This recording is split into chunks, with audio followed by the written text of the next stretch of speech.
首先呢，我哋就遵循要求咧，減少咗外購節目。阿成先生，我而家話俾你聽咧，就係你唔好講你亞視嘅發展啦。今日我哋時間有限，我哋係集中討論頭先我一開始嘅時候講嗰4個關注嘅問題。OK， 一個係誤報死訊嘅問題，一個係新聞自由嘅問題，一個係廣告即係深入呢個新聞節目嘅問題。另外就黃晶先生個角色。OK。或者我簡單就5點陳述啦。第一，黃晶先生係冇操控亞洲電視。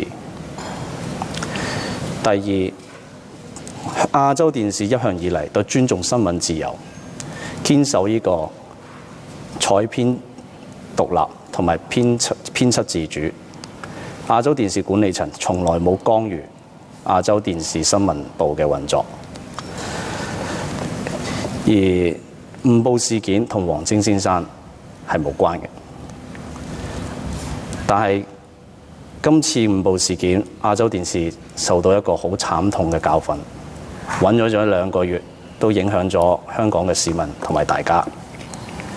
喺呢度，我想向大家講一聲，向香港市民、向江澤民先生講一聲道歉。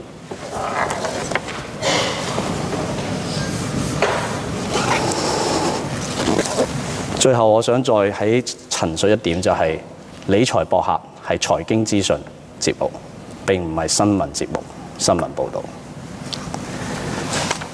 多謝。聯振國先生，你有冇補充？我沒有什麼補充。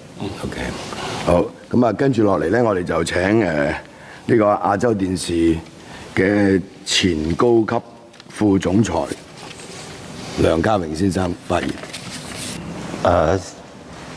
針對你提嗰幾點，第一，江澤民事件嘅誤報，咁我個人係負全責啦，所以引咎辭職。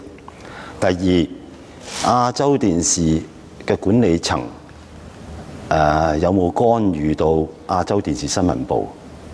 我感覺上喺亞視幾年換咗幾朝都冇。我喺呢度出席過幾次會議，都係咁樣問，係冇干預。冇干預。第三，喺新聞節目同廣告嘅關係，咁頭先劉明光生都講咗啦。節目係節目，廣告係廣告。如果將節目、廣告撈埋一齊，我係唔會接受。同埋用新聞部嘅記者嚟到去拉廣告，用記者嘅名義嚟拉廣告，然之後就又做埋主持。我唔知道呢個係乜嘢嘅新聞道德，乜嘢嘅新聞操守。到到黃晶生喺亞洲電視嘅角色，我係唔知道講咩好。阿黃毓民已經講咗啦，黃晶先生係應該冇咩話，冇權利、冇職位。咁我依日你已經離開咗亞視，咁究竟黃先生喺亞洲電視嘅影響力係點？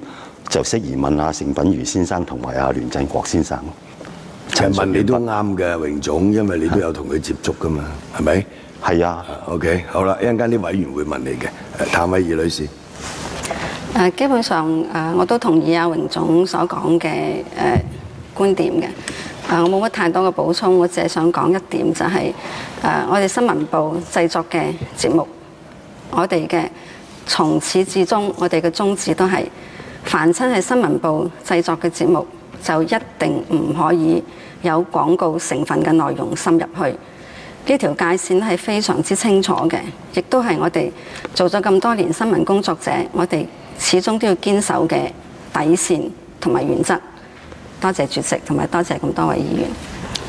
跟住就輪到我哋啲委員發言咧，就每人5分鐘，好嘛？咁日你又可以提問我哋嘅出席嘅官方代表同埋亞視管理階層同埋2位亞視嘅前新聞部主管啊，咁啊每人5分鐘啊，就或者各位委員發言之前咧，最好就可以申報利益啦，係咪啊？即係同呢件事有冇相關？有冇又係亞視嗰啲可換股債券投資者？我唔知。咁啊，大家要申報利益。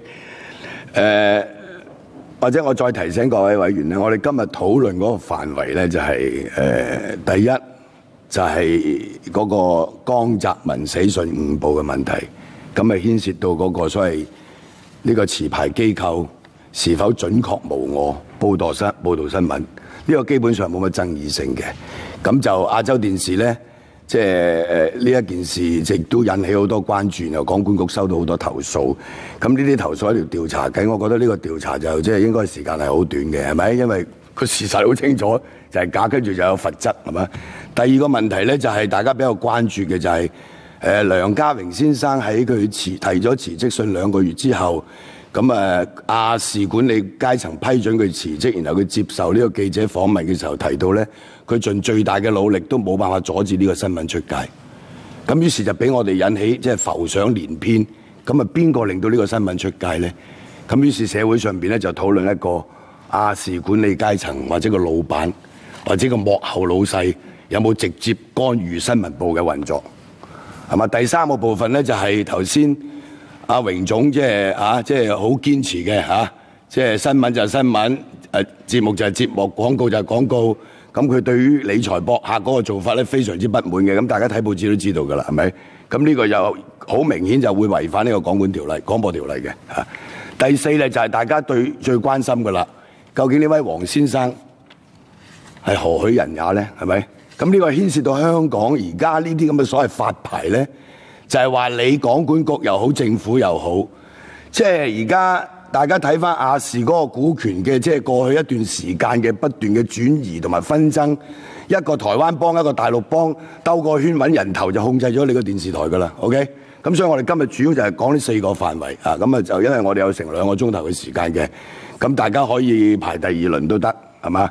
咁啊，我哋現場亦都有亞視嘅管理階層同埋新聞部嘅人喺度，大家就可以問佢哋嘅。第一個李永達，多謝主席。首先我想問下梁家榮先生嘅，就因為咧你喺新聞界公佈你辭職嗰日咧，咁你講一個好清晰嘅信號嘅，就係你用盡你一切嘅能力，都唔能夠阻止到江澤民先生呢個死訊呢個新聞出街。咁我所了解你就係亞洲電視新聞部嘅總負責人嚟嘅。咁亞洲電視咧喺呢個中期檢討嘅續牌嘅過程裏邊嚟過呢個立法會嘅。我問嗰個問題，我諗你聽我問過㗎啦，就係亞洲電視本身會唔會維護新聞部嘅編採獨立同埋新聞自由？佢答案係嘅，佢哋會嘅。好啦，阿梁生你淨係講咧就話，你都講個講法就係冇管理層係干預過你新聞部嘅工作嘅。咁而家最吊詭嘅地方就係我哋一路即係思疑或者質疑嘅黃晶先生咧，喺現有架構咧，佢就唔係管理層嘅成員嚟嘅。佢係一個主要投資者啫。我想問就係，你所謂講你用盡一切嘅方式，唔能夠阻止個新聞出街嘅意思係咪有管理層以外嘅更大能力嘅人、更有實力嘅人，去令到呢個新聞出咗街呢？你所指嘅係唔係就係黃晶先生呢個喺呢個所謂法規上唔係管理層嘅人？但實際上亞洲電視好有權力嘅人呢，係令到啲新聞出咗街呢。多謝。梁家榮，我簡單咁樣講啦。由於咧我喺度講嘢咧就係唔會受到特權保護嘅，咁我會堅持我哋做新聞嘅原則，就係消息來源保密，唔係保密。你用支槍指住我頭，我都唔會講噶啦。至於嗰單新聞嗰日點樣出街？咁成個事件嘅經過，我簡單咁樣陳述一下。其實喺7月6號之前嘅幾日，即係對於江澤民先生個健康狀況，已經係好多嘅傳聞。咁我相信全香港嘅傳媒都已經準備緊。咁到7月6號，大概係出緊新聞，出到第一節廣告，即係大概6點15分之後到。有下屬即刻撲入嚟同我講，話有消息人士話單嘢係好真㗎啦，要我哋即刻出街。咁我當時即刻阻止喝住，我哋自己點樣 check 咗未 check 成點，即刻發散人馬去 check。咁喺同一時間，我自己都 check 啦，左手電話右手電話咁樣。後來消息人士亦都接觸我，我亦都同消息人士有溝通。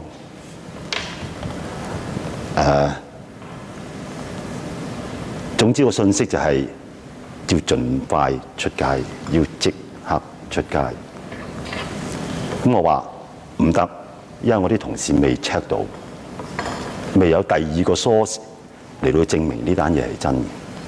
而我記憶當中喺嗰一段時間，我諗起碼都10分鐘，其實係相當緊張，因為我哋同事又 check 嚇，我自己都有份 check。咁最拉尾就係我自己犯咗個錯誤，就係真係信消息人士好堅嘅，即刻去，咁所以我係引咎辭職咯。我係設辦法，即係希望多啲，即係多少少嘅 confirmation。答咗你未？李永達，主席，就我想問另一個範圍，就想問政府嘅，就而家講廣播條例裏邊咧，就有規定嗰個股東同埋嗰個所謂董事嗰個，即係有啲嘅規定咧，當話可能主要嘅投資啊、董事啊，佢哋要有香港永久性居民嘅身份呢啲嘢咁樣。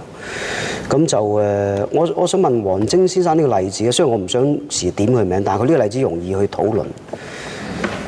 而家嘅講法就係佢係一個主要嘅投資者，佢掌握咗某啲嘅數量嘅可換股債券，但係咧佢就唔係股東嚟嘅，因為政府就係講佢又唔係董事嚟嘅。咁但係喺我哋香港市民或者立法會同事所睇到嘅觀感咧，就係其實上上下下咧就由佢打點一切，由佢決定。佢話自己大義工，其實佢係大老闆。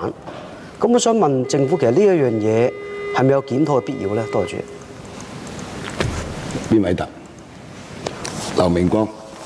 係其實呢個事件就係現時我哋其中一個調查嘅事件之一。因為黃晶先生佢係佢唔係呢個亞視嘅股東，唔係亞視嘅一個主要人員，所以佢係冇一個權力去影響呢個亞視嘅運作嘅。咁如果我哋發現咗係有呢個違反呢個廣管條例嘅情況嘅時候咧，咁廣管局係會考慮應該係作乜嘢嘅懲處嘅。